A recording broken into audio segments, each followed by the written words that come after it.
Hey guys, we're back with Unorthodox Thoughts. Thanks for joining us. We are going through, like we do every week, our totally unorthodox devotional planner, where we are really outlining these biblical Christian women bosses. This month in February, we've been talking about Deborah and how to really strengthen our faith in God. And this week, we're really focusing on how do we shatter these gender roles while trying to seek our own purpose in God's kingdom. Dr. Lily, what are your thoughts? Yeah, Tiff, I think we kind of touched on some of this last week when we talked about societal norms, right? Because gender roles are part of societal norms. And the society tells us, like, based on our biological gender, based on our biological sex, what our gender is, right? And all of the attributes that go into that. But I kind of want to focus on this Bible verse in Ephesians 5, verses 15 through 17.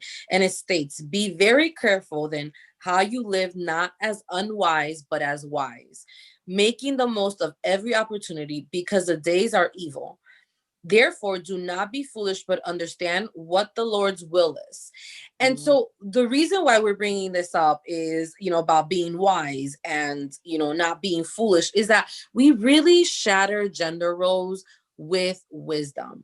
We have had these experiences where, we want to get into like fights or screams, or we want to like prove, and we want to like bulldoze our way through the glass ceiling, and just like all of these expectations that we have as women. But really, we are most effective when we shatter those glass ceilings, and when we fight with our wisdom, right? And that means, wisdom has a couple of elements. It means that it's not just knowledge. It is partly knowledge, but wisdom is really broken down into knowledge, but also experience, understanding, common sense, insight, and a number of other factors. So wisdom is more encompassing. It has insight. You're thinking long term. You're having common sense. You're putting your experience in, you're putting your knowledge in, and it takes all of these things to be wise. And so when we're fighting against gender roles, or we're trying to be put into a box because we're women, it's not fruitful to fight it with your knowledge. You have to fight it with your wisdom, and that means considering all of these pieces about where you're at in life, and how you can manage these circumstances. You have thoughts, Tiff? Yeah, so our unorthodox clients are probably listening and thinking savvy, right? Because we use that word a lot with our clients. And so what we see as a godly gift of wisdom often presents itself as savvy in day-to-day life, right? You got to know which battles to pick and which battles to let drop. If you're watching this and you've been one of our employees over the years, I know they're judging us right now, because Lord knows Tiffany fought all the battles, right? I didn't. I was the quiet one. Balance. However, the hard way, the long way, right? You have to know when to fight, when to lay down, who are your allies, who are not your allies. All of these things take wisdom, and it's a God-given gift that we have to pray for him to really provide the wisdom and the discernment that is attached to that wisdom for us to get through, right? And to really understand what we got to show up and pony up in, because you'll be blind without wisdom in this world. You're shooting in the dark. And so I guess for us, we want you guys we talk a lot about our gender roles and how we've been limited in that, right? And Dr. Lee talks about how the wisdom has shown up to aid us. I will talk a lot about how my lack of wisdom has shown up to, screw us over a few times, right? But we've learned the hard way that we have to rely on that sense of wisdom to figure out how to utilize the gender roles to our benefit. There are times when somebody underestimating our gender role, right? And underestimating. You don't know how many times Lily and I walk in a room and people are like, oh, they can't get the job done. We'll pay them a little bit of money and make them go away, right? So what we do is give you a little bit of work and then go away. And then what happens is you realize you could not have done that work without us. You need us to continue. And now that contract is extended, right? It's about the savvy. We could demand, give us, you need to see how good we are. You need to see our receipts. Those are not battles we fight in this world, right? We give that to God and wisdom, and it's worked in our favor to be the underdog in many situations over the years. So what are some of the limiting gender roles and expectations, Dr. Lee, that you feel, maybe even right now, but throughout our career, that you've kind of had to deal with? The fact that I'm a mom, I think can be seen by others in the business world as a limiting factor. I know being asked, if I was pregnant, or, if I had children in interviews, or, how would I Tell manage the story. Tell the huh? whole story. Tell the whole story. So the culprit of this is Tiffany. I went to interview for a job, and this is actually how I met Tiffany for the first time. I went to interview for a job, and Tiffany was actually like 8 months pregnant, or probably 9 months pregnant. She was ginormous. And I went to, she was interviewing me in order for me to take over her position during her maternity leave. So in the interview, she asked me if I was pregnant, because I was in fact like 4 or 5 months pregnant. But I was like covering it up with a suit, and I knew that that's not legal for you to ask me that question in an interview. So I felt like I could lie to her. And side note, I'm not saying for y'all to lie in no interviews or nothing like that. I'm saying for you to ask illegal questions in the interview. Let's be clear. We were not at all. ago. This was really early in the career. Yeah, this was before we had the wisdom of the Lord. Anyway, so she asked me if I was pregnant, and I told her no, just because it wasn't, it wasn't pertinent to the conversation. But I mean, it was in her perspective, but not me. I needed a job. So even you can see, even from other women, even from enlightened women, you can be kind of stuck into gender roles. And that's a full role if you consider it, right? So here you are needing a job. You have a kid coming into the world and you need to eat. I don't care about nothing else. I got to feed this kid. Me, I'm a supervisor. I went through hell and high waters to be a Black Hispanic supervisor and to get that position, only to keep getting pregnant year after year in this happy little family, right? That I need to be keeping together, and to have very difficult pregnancies and be forced out on maternity leave when I wasn't ready. I knew by the third baby in a row, here we were, baby number 3 in 4 years, if I left and this was not in order, I would not have a career to come back to. So I was looking for my gender role. My trauma was coming up in that if I don't find the perfect person to take over, because the last time I picked somebody for my maternity leave, it went very, very bad.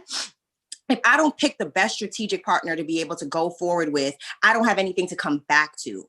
I think ironically, as I look back at it, that was the first time God made us reliant on each other. That first, we've had a million reliance situations after that. But in that random interaction, we became fully reliant on each other for our families to eat. And we didn't know each other from a can of paint. Not at all. We didn't even know we were. You illegally lied to me, and here we are years later. But the gender roles that pressured us into that, right? A man wouldn't have to go in there and lie and say, I got a baby on the way at home. Nobody's asking him that. Nobody cares, right? But for us, it can make or break in a particular situation how we grow our profits and our generational wealth and our overall businesses and our own careers. And we were dealing with the pressure of this and essentially coming from different angles. Absolutely. And I mean, we have numerous accounts of examples of how, I mean, I've been asked by a hiring, CMO, chief medical, CMO, like, will you answer on calls at 2 a.m.? Like, is your husband going to be okay with that? I'm like, what?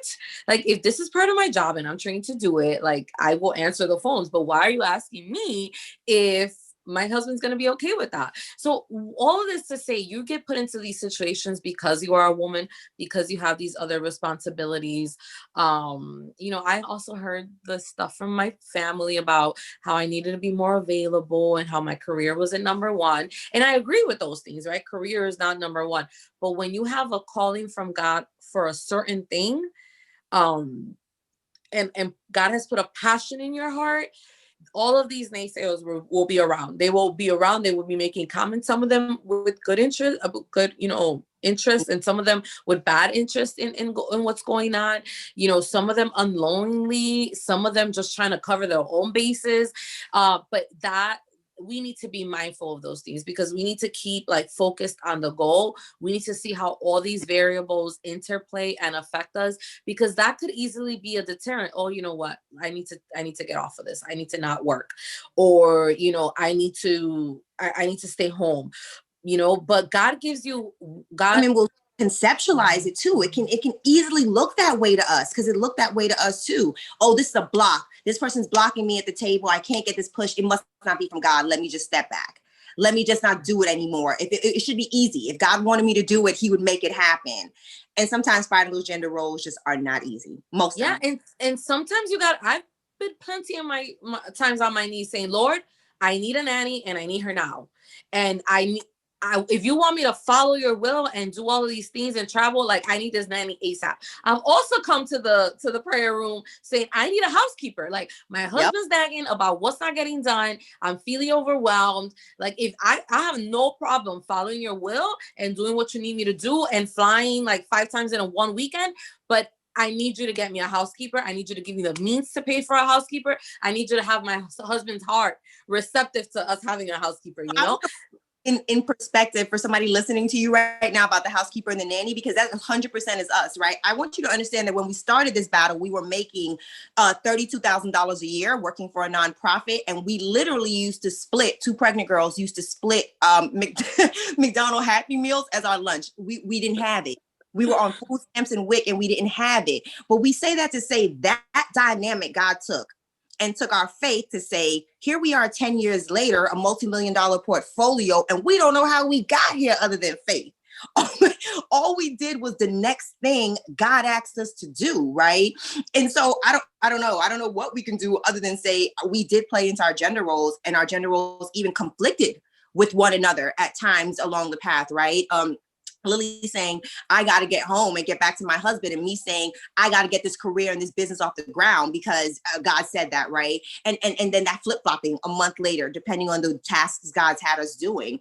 So, I mean, it's really important that you're not getting knocked over the head and don't know where this is coming from. Most women tend to feel when we get these phone calls from women trying to do lifestyle manifestation and coaching for a business strategy, they feel like things are bogging down on them, that there are way too many pressures and they don't even know how to come to the surface and breathe sometimes.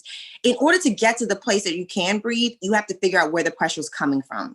Where are you experiencing these societal and gender norms and roles and expectations? Because that's where you need to hone in and creating these better boundaries and identifying and strengthening those relationships. Please do not be thrown away by this when it pops up. It's going to happen. We see society changing around us. It's still going to happen. Still going to happen. So be encouraged. Do not feel like, this is a deterrent to your goal. God will provide. God provided the nanny. He provided the housekeeper. He provided the funds for it, throughout the season. So God is awesome. If he has a will for you, he will support you in getting through that. So I encourage you ladies to continue on, strive on, talk to your sisters, your mentors, your peers about, getting through this. Women have a lot of knowledge about how they manage these things. And so tap into those resources and that knowledge. Absolutely. Building that network is extremely important. Guys, we thank you. We've held you long enough today. We appreciate you tuning in with us week to week as we go through our totally unorthodox devotional planner and really focus on strengthening our purpose in God's kingdom this year in 2021 and really focusing on the leadership skills we can learn from women in the Bible. Join us as we go along week to week. You guys have a blessed week. Bye.